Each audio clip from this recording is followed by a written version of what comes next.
Welcome to Wealth Up, a channel about personal finance and building wealth. ESPP is short for Employee Stock Purchase Plan. Employers can offer this as a benefit.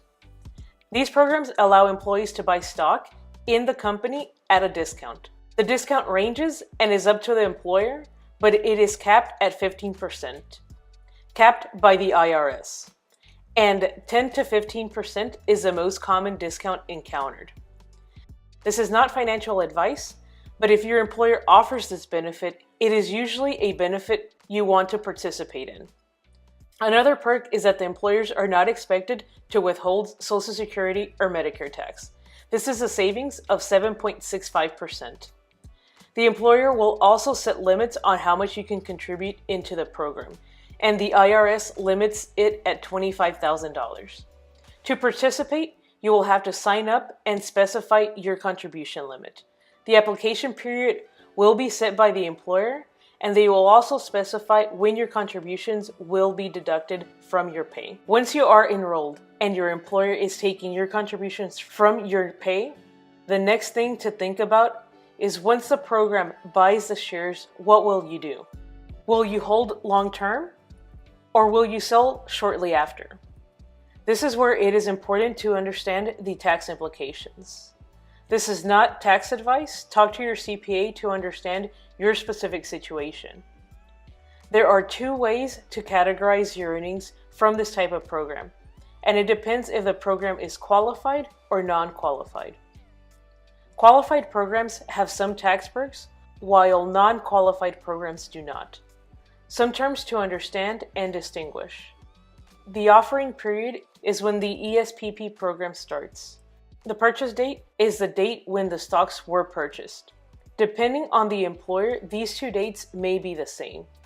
It is important to keep both of these dates in mind because they will impact how you are taxed. Because you are offered the stock at a discount, at the time the stock is purchased, you have immediate gains on the discounted price. Also, some employers offer a look-back option, which gives the employee the best price. Either the price at the start of the offering period or at the end, whichever is lower. The discount that is offered is taxed as ordinary income. The typical discount is 15%, and your employer will report it as such. Of course, depending on your income, the tax rate will vary.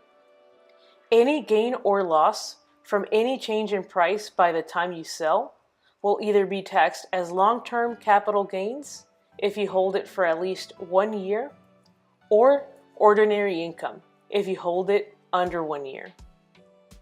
Let's look at a simple example. Let's say that the offer price is $20. The price on the purchase date is $23. If you get a 15% discount, the offer price you pay will be $17. This comes from $20 minus the 15% to total $17. And then you sell at $25. First, let's look at a qualifying program. The $3 from the 15% discount will appear as ordinary income and will be taxed as such.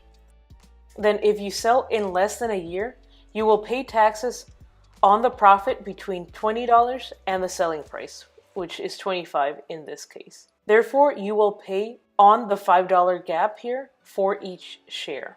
If you sell within the first year, the $5 will be taxed as ordinary income. If you sell after the first year, the $5 will be taxed as long-term capital gains.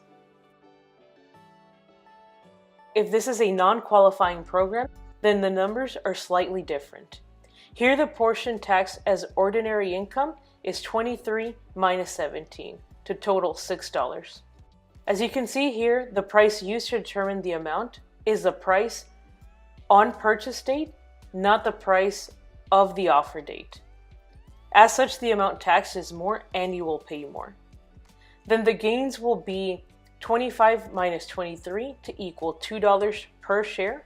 Similar to before, if you sell in less than 1 year, this will be taxed as ordinary income.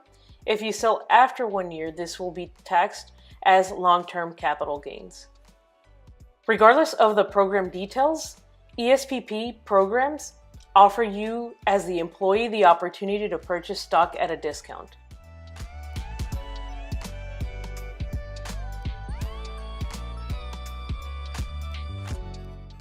I encourage you to crunch the numbers for your specific program and participate. If you have found this video useful, be sure to give it a thumbs up and subscribe to the channel to see upcoming videos. If you want to see regular content, you could add me on Instagram at wealth_up. Thanks again for watching, and I'll see you in the next one.